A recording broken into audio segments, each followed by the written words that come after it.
Allez, bonjour à vous tous et bienvenue dans cette nouvelle vidéo. Donc voilà, les travaux démarrent sur mon nouveau terrain aujourd'hui. Je vous ai fait une vidéo spéciale pour vous présenter le nouveau terrain que je vais occuper à partir de maintenant, puisque je quitte mon ancien potager pour arriver sur un nouveau terrain qui va être bien plus qu'un potager. Pour ceux qui n'ont pas vu la vidéo, allez voir la vidéo, découvrez mon nouveau potager pour 2024, comme ça vous aurez une vue d'ensemble du terrain. Et donc aujourd'hui, je vais vous faire une première vidéo sur ce terrain-là, en fait, où je vais vous expliquer comment je vais préparer mon potager. Donc en fait, je vais donner à peu près 150 à 200 mètres carrés pour la partie potager cette année. Et la plus grosse partie qui est de l'autre côté, celle-là, je vais l'utiliser d'une autre manière. Voilà. Pour la partie potager, comme c'est un terrain qui est en friche depuis plus de 20 ans, il a été envahi par les adventices, il y a plein de mauvaises herbes, et donc il va falloir que je prépare ça et que je désherbe. Alors je vais utiliser deux techniques aujourd'hui pour désherber et pour préparer mon sol. Voilà, et c'est ce que je vais vous montrer dans cette vidéo, de manière à vous expliquer comment on peut démarrer sur un potager, sur une surface qui est enherbée, voire envahie par les mauvaises herbes, de manière biologique évidemment, puisque je n'utilise que des méthodes biologiques. Allez, c'est parti pour cette nouvelle vidéo.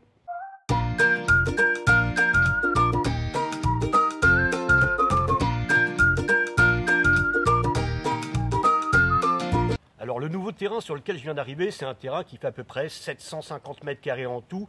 Mais comme je vous ai dit, je ne vais pas tout faire en potager, ça serait beaucoup trop pour une seule personne.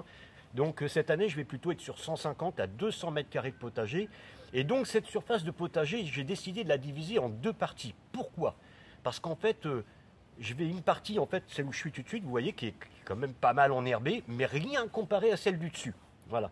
Donc ce que je vais faire, c'est que celle qui est la moins enherbée, c'est celle où je vais faire de la culture en premier. Donc quand je dis en premier, ça va être d'ici 1 mois et demi, 2 mois, vous allez voir, il y a pas mal de choses qui vont se mettre en place. Donc je vais pratiquer d'une méthode ici, et sur l'autre partie où il y a vraiment beaucoup d'adventices, vous verrez dans la deuxième partie de la vidéo, là je pratiquerai d'une autre méthode, mais pour des cultures qui seront un petit peu plus tard dans le temps, donc plutôt mai-juin. Voilà. Donc c'est important quand on arrive sur un terrain comme ça, quand vous avez un terrain enherbé, voire en friche, de vraiment vous poser des questions de comment vous allez désherber ça. Voilà.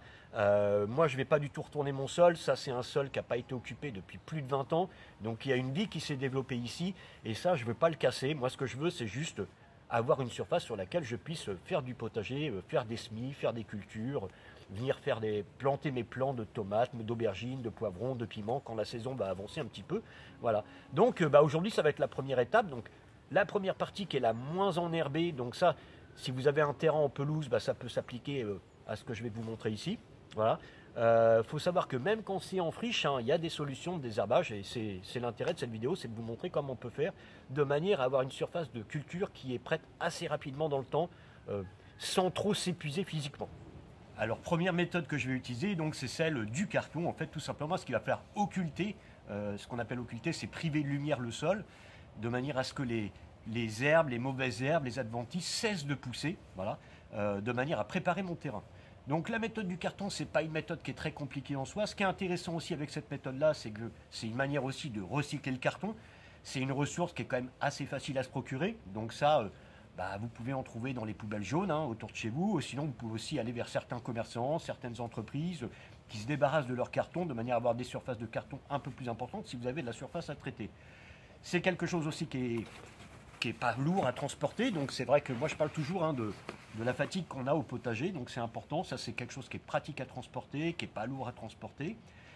Une chose sur laquelle il faut être vigilant tout de même, prenez des cartons qui ne sont pas imprimés, voilà, vous voyez des cartons classiques de couleur marron comme ça, on enlève le scotch, on enlève tout ce qui est agrafe, de manière à avoir des cartons qui ne vont pas venir polluer le sol. Donc le carton c'est principalement composé de cellulose, et non seulement ça va occulter le sol, mais ça va également plaire à nos amis les vers de terre, voilà, et ça va permettre d'activer un petit peu la vie du sol. Voilà, donc ça va avoir ce double intérêt d'occulter et d'activer la vie du sol. Alors moi, comme je vous ai dit, c'est un sol que je ne retournerai pas, puisque c'est un sol qui n'a pas été entretenu qui n'a pas été occupé depuis des années. Donc je pars du principe que le sol est de bonne qualité en termes de vie. Et donc le carton va me suffire. Alors normalement, quand on fait ça sur un sol sec, il est conseillé de mouiller le sol avant d'aller poser les cartons. Moi, je ne vais pas le faire aujourd'hui, tout simplement parce qu'il a plu, donc il n'y a aucun intérêt à ce que j'aille mouiller un sol qui est déjà mouillé. Alors, je vais gagner un petit peu de temps encore aujourd'hui. Je vais venir plaquer mes cartons voilà, sur la surface que je veux traiter. Voilà, tout simplement. Et c'est parti. Alors, le fait de mettre du carton en fait, sur mon sol, ça va permettre d'occulter. Donc, ce que j'appelle occulter, en fait, c'est priver de lumière mon sol. Alors c'est vraiment l'intérêt de ce type de procédé. En fait, les adventices, comme toute plante, hein, pour pousser, il lui faut plusieurs éléments. Bon, il lui faut un sol, évidemment, un substrat, une structure, mais il lui faut également une humidité, une chaleur, et ensuite il lui faut de la lumière. La lumière, elle n'en a pas besoin au tout début, la graine, pour germer. Donc ça ne va pas empêcher les adventices, les graines, éventuellement de germer, parce qu'elles vont avoir un climat humide et une certaine chaleur. Par contre, elles ne vont pas pouvoir se développer tout simplement parce qu'elles ne vont pas pouvoir faire ce qu'on appelle de la photosynthèse puisqu'elles seront privées de lumière. Donc le carton va vraiment jouer ce rôle-là. Et puis il va jouer aussi le rôle, comme je vous disais, comme c'est de la cellulose et que les vers de terre en sont friands, ça va permettre de nourrir et d'activer la vie du sol en même temps. Les vers de terre vont venir se régaler. Voilà. Donc quand on pose du carton, normalement il est conseillé de mouiller le sol si vous êtes sur un sol sec. Moi ici je ne vais pas le faire parce que le sol est mouillé, hein, il a plu cette nuit, donc là j'ai un sol qui est déjà pas mal détrempé. Je ne vais pas non plus faucher ou tondre ni quoi que ce soit parce qu'il n'y a pas énormément de hauteur. Donc normalement ça va le faire hein, avec ce qu'il y a là. Contrairement à la deuxième partie, vous verrez où justement je vais procéder différemment puisque j'ai des hauteurs d'adventices qui sont très très hautes. Voilà. Donc là ce que je vais faire c'est que je vais vous montrer une petite surface hein, parce que sinon on ne va pas en sortir, j'ai grand à traiter aujourd'hui. Donc je vais vous montrer sur quelques mètres carrés de carton comment il faut faire et puis après on le refait à l'échelle dont on a besoin. Donc ce qui est important c'est d'utiliser des cartons comme je vous ai dit qui sont vraiment adéquats par rapport à ce genre de travail. Et ensuite, ce qu'il ne va pas falloir, c'est qu'il y ait d'espace entre vos cartons. Donc les cartons, en fait, hop, on vient les mettre. Alors, on peut même les superposer hein, pour être sûr qu'il n'y ait pas d'espace vide. Il faut vraiment occulter, hein, vous voyez, vraiment avoir une surface, voilà, qui soit bien couverte. Un sol qui soit bien couvert. Voilà. Alors, on pourrait faire ça aussi, hein, 100 mètres de carton en amenant de la matière organique. Mais comme là, moi, je suis un petit peu pris par le temps parce qu'on est quand même... à la mi-janvier, hein. Donc moi le but c'est de cultiver assez rapidement. Donc je procède avec cette méthode-là. Donc vous voyez mes cartons, j'hésite pas, hein, il faut bien que ça soit recouvert. Voilà, il ne faut pas qu'on ait d'espace. Voilà. Donc les cartons, hein, c'est une ressource vraiment qu'on trouve facilement, hein, comme je vous ai dit, donc ça c'est vraiment sympa. Voilà, je vais vous montrer sur un carré comme ça déjà, ça va vous donner une bonne idée. Donc après, on pourrait s'amuser à faire différentes formes, hein, bien évidemment. Hein. On pourrait le faire en rond. Voilà, après, c'est libre cours à l'imagination et puis selon le secteur que vous voulez traiter. Donc ça, c'est la première étape. Voilà, j'ai mis du carton sur toute la surface que j'avais à traiter. Donc une fois que j'ai positionné mes cartons, il va falloir que je vienne mouiller mes cartons. Donc moi, je suis allé chercher de l'eau à la mare, hein, puisque j'ai une mare sur mon terrain. Voilà. Et c'est parti. Donc il va bien falloir détremper le carton. Il ne faut pas hésiter, hein, on le mouille bien, ça va permettre au carton d'être plaqué. Voilà. De bien être plaqué. Donc comme je vous ai dit, ça c'est une étape, si votre sol est sec, il faut le faire également avant de mettre les cartons. Voilà. Un bon arrosoir, voilà. Là, comme ça, ma surface est bien détrempée. C'est super. Donc une fois que mes cartons sont bien détrempés, maintenant ce que je vais faire c'est que je vais amener de la matière organique. Alors je ne vais pas amener n'importe quoi comme matière organique.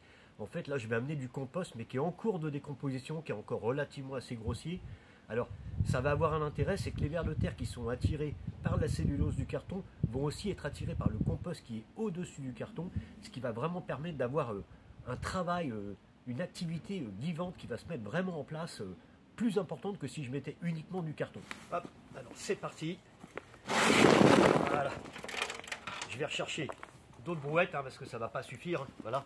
Et puis ça, je vais venir l'étaler. Vous voyez, voilà, on va l'étaler au croc, voilà, de manière à avoir une surface importante quand même. Voilà, que ça recouvre bien toute la surface de mes cartons. Voilà. En même temps, ça va permettre aux cartons, ils ont déjà été mouillés, mais de continuer à bien les plaquer. Voilà. Donc là, je vais aller chercher d'autres brouettes parce que bien évidemment, ça ne suffit pas avec une brouette. Voilà, donc là, on a quelque chose de pas mal. Vous voyez, c'est pas mal recouvert. Ça me convient bien. Donc il y a peut-être encore quelques cartons en périphérie, mais c'est pas grave parce qu'en fait, là sur la vidéo, je vous fais juste un exemple sur une petite surface, mais moi, je vais continuer tout autour. Donc je vais laisser un petit peu de carton en périphérie pour prendre comme repère mes cartons pour justement, comme je vous ai dit, il faut que les cartons soient vraiment les uns sur les autres. Il ne faut pas qu'il y ait de jour. Voilà, donc une fois que j'ai recouvert de matière organique, donc c'est vrai qu'il en faut des apports conséquents en fonction de la surface que vous avez à traiter. Donc ça aussi, hein, c'est des choses auxquelles il faut penser quand on fait du jardin. Il faut toujours penser au volume de matière organique dont on va avoir besoin pour faire du potager. Donc il ne faut pas hésiter à faire du compost. Hein. Il ne faut pas hésiter éventuellement à aller chercher du fumier si vous avez des fermes autour de chez vous et des fermes qui travaillent plutôt d'une manière, on va dire, écologique et respectueuse de l'environnement. C'est plus intéressant d'avoir un fumier issu d'une production respectueuse de l'environnement que d'avoir un fumier qui vient d'une agriculture qui ne serait pas respectueuse. Voilà, ça serait dommage d'amener dans votre potager des choses qui ne correspondent pas à votre état d'esprit. Voilà. Donc une fois que j'ai fait cette opération là, maintenant ce que je vais faire c'est que je vais aller chercher un paillage supplémentaire que je vais amener, hein, parce que ça c'est du paillage en fait. Hein. Voilà. Donc je vais amener un paillage supplémentaire, mais alors là je vais plutôt amener un paillage à base de feuilles, de brindilles, voilà. Alors pas des choses trop grossières, hein, parce que le but c'est que ça se décompose assez rapidement. Comme je vous ai dit, moi cette surface là, ce que je veux c'est qu'elle soit prête à cultiver d'ici 1 mois et demi, 2 mois. Voilà. Donc c'est parti, je vais aller chercher un peu de matière. Voilà, et donc la dernière opération, hop, je vais ramener de la feuille par-dessus. Donc ça, je vais m'en faire pareil, je vais m'en faire plusieurs brouettes que je vais venir étaler, voilà. Donc voilà, après plusieurs brouettes, j'ai quelque chose qui me convient, voilà, qui est correct. Donc ça, là, c'était pour vous donner un exemple. Hein. Maintenant, moi, ça, je vais le faire sur une plus grande échelle. Et puis maintenant, ce qu'on va aller voir, c'est la deuxième technique de désherbage sur un autre secteur du potager. Vous allez voir qui est complètement différent. C'est aussi pour ça que j'adopte une autre technique. Allez, on y va! Alors on passe à la deuxième partie de la vidéo avec un autre exemple de méthode de désherbage.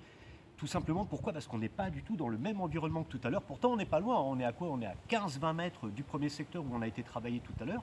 Mais vous avez vu, c'est pas du tout le même environnement.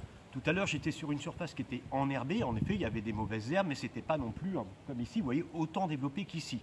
Et puis il y a aussi quelque chose quand vous faites du potager, quand vous arrivez sur un potager, qu'il soit existant ou que ce soit un endroit brut comme le mien, c'est vraiment de prendre le temps avant d'agir. Moi je sais qu'au tout début que je faisais du potager, je fonçais un petit peu tête baissée et puis il y a des choses, une fois que c'était mis en place, c'était compliqué de revenir en arrière, ça demandait beaucoup d'énergie, des fois de la démotivation. Donc avec le temps, j'ai appris à me poser toutes les bonnes questions. Et c'est vrai que sur la première partie où on était tout à l'heure, moi j'avais constaté, parce que je suis venu plusieurs fois sur le terrain pour l'observer avant de le prendre, et donc j'avais constaté que sur la première partie où on est allé en début de vidéo, c'était une partie qui était plutôt mi-ombragée. Donc ça c'est plutôt une partie justement où j'ai déjà privilégié des cultures, hein. J'ai déjà, sur mon plan de culture, j'ai déjà prévu des cultures comme les salades par exemple qui n'aiment pas le plein soleil. Alors que sur ce secteur-là, qui est vraiment un secteur très ensoleillé, hein, ici là, il est 14h30, pas loin de 15h, vous voyez le soleil est vraiment là. Et donc ça c'est un endroit où j'ai déjà prévu justement de cultiver tout ce qui était tomates, piments, poivrons, aubergines, des cultures, le melon qui aime le plein soleil, voilà, tout simplement. Et donc je ne vais pas traiter ça de la même manière. Alors par rapport à la première partie où on était tout à l'heure, ici c'est une partie que je vais venir cultiver en fait en deuxième, parce que là mes salades, je vais les planter avant mes piments, mes poivrons et mes aubergines. Donc c'est aussi pour ça que je ne vais pas utiliser la même technique de désherbage, tout simplement. Donc prenez le temps de vous poser les bonnes questions. Voilà, moi j'ai pas du tout la prétention d'être le meilleur des jardiniers, mais ce que je sais c'est qu'avec le temps j'ai pris le temps de me poser les questions et d'apprendre que ça servait à rien de foncer comme ça, qu'il fallait vraiment, enfin pour moi c'est vraiment me caler avec la nature, et donc se caler avec la nature pour moi c'est prendre le temps de se poser les bonnes questions avant d'agir pour être le plus en adéquation possible avec l'environnement de mon potager. Donc là, je vais vous proposer une deuxième technique de désherbage qui est tout autant efficace que la première, voilà, mais qui ne va pas être, le procédé ne va pas être le même. Voilà, bon écoutez, c'est parti, on envoie ça. Alors la première chose à faire, vous voyez, il y a beaucoup d'herbes ici, donc il va falloir que j'enlève toutes ces herbes, que j'enlève toute cette hauteur-là. Donc pour ça, vous pouvez utiliser un outil manuel ou un outil mécanique, mais ce qu'il va falloir, c'est enlever toute cette hauteur-là. Donc ça, après, moi, je vais les mettre sur le côté, je vais aller m'en servir pour faire du paillage plus tard, ça va aussi aller au compost, voilà. Ça va me faire de la matière que je vais mettre sur le côté. Donc toute la zone que je veux désherber sur cette deuxième partie de potager, je vais enlever toutes ces folles herbes là qui sont là et qui sont vraiment hautes aujourd'hui, puisque j'ai 60-70 cm pour certaines de hauteur. Voilà, donc on y voit déjà un petit peu plus clair, hein. J'ai enlevé le plus gros des adventices. La hauteur qu'on avait tout à l'heure a disparu, hein. Voilà, je m'en suis fait un petit tas derrière. Au passage, je vous le dis tout de suite, moi je ne parle pas de déchets verts, hein, puisque toutes les matières qui sont ici sur le terrain vont repartir d'une manière ou d'une autre dans le terrain, soit sous forme de paillage ou en allant dans le compost. Voilà, ça c'était pour la petite parenthèse. Donc ici, je vais utiliser une méthode qui est moins minutieuse, on va dire, en termes de désherbage, tout simplement parce que les cultures que je vais y réaliser ne sont pas les mêmes. Voilà, donc je m'adapte aussi en fonction des cultures que je vais réaliser. Ici, comme je vous disais tout à l'heure, je vais plutôt être sur du tomates, poivrons, piments, aubergines, melons. Et donc ça, c'est des plantes que je vais cultiver avant en pot, en godet, et donc que je viendrai planter en mai, voire juin pour certaines. Et donc là, la matière organique, je ne vais pas l'amener là. Je l'amènerai au moment de la plantation, dans mes trous de plantation. Donc là, ce que je vais faire aujourd'hui, c'est que je vais faire des bandes de 5 mètres de long sur 1,25 m de large. En fait, je vais poser de la bâche, tout simplement, que je vais venir vraiment plaquer au sol. Et puis d'ici le mois de mai-juin, vous verrez, quand on soulèvera les bâches, et ben, vous verrez le plus gros des adventices qui est là encore présent aura quasiment disparu. Et puis celles qui auront essayé de pousser mourront parce qu'il n'y aura pas de photosynthèse, puisqu'on va jouer avec la bâche, on va occulter encore la lumière. Le même principe, on est toujours dans le fait d'occulter la lumière, le même principe que sur la première partie du potager. Donc moi j'ai opté pour des bandes de 5 mètres de long sur 1,25 m de large, mais ça c'est par rapport à ma configuration de mon terrain, à la surface que j'ai et aussi au nombre de cultures que je vais faire. Après ça s'adapte en fonction de ce que vous voulez faire et de la surface que vous avez. Mais le principe est là. Voilà. Alors pour poser de la bâche, c'est pas compliqué, vous allez présenter les bâches que vous avez à poser. C'est vraiment important de les plaquer au sol. Donc pour les plaquer au sol, il y a quelque chose qui est très utile à utiliser. Ça, vous allez le trouver dans le commerce. Alors ça fait partie des choses que j'achète. J'achète pas tout, mais ça j'achète. Voilà, c'est ce qu'on appelle des agrafes. Alors il n'y a pas d'agrafeuse pour ça. En fait, ça on l'enfonce soit au maillet, ou au marteau, ou à la main, ou au pied. Éventuellement, ça dépend de l'état de votre terrain. Voilà. Et il va vraiment falloir que la bâche soit vraiment plaquée avec les agrafes, qu'il y ait le minimum d'espace entre la bâche et le sol. Voilà, vraiment pour que ça vienne vraiment occulter au maximum et que ça vienne épouser au maximum la forme de votre terrain. Voilà. Et puis, je vous donne rendez-vous. Vous verrez, dans quelques mois, il ne restera pas grand-chose quand on soulèvera les bâches. Bon, allez, c'est parti, je vais faire ça. Voilà, donc là, j'en ai déjà fait une. Donc, ce que je vais faire aussi, c'est que je vais peut-être amener du poids dessus, je pense, parce que j'ai quand même pas mal de palettes. Et donc, je vais peut-être amener de la palette aussi pour bien les plaquer, encore plus les plaquer, de manière à bien vraiment être sûr que la bâche, elle occulte un maximum. Concernant quelle bâche utiliser, allez voir dans la description de la vidéo, je vous donne quelques informations là-dessus. Voilà. Écoutez, moi je vais répéter cette étape-là plusieurs fois, voilà, de manière à avoir différentes planches de culture prêtes pour le mois de mai-juin. Bon voilà, on arrive à la fin de la vidéo. Écoutez, j'espère que cette vidéo vous aura intéressé. Et puis moi je vous dis à bientôt pour une prochaine vidéo. Et puis n'oubliez pas que je suis toujours accompagné de ma mascotte Pete partout. Et ça c'est bon pour la bonne humeur. Allez, on vous envoie plein de bonnes énergies de mon potager.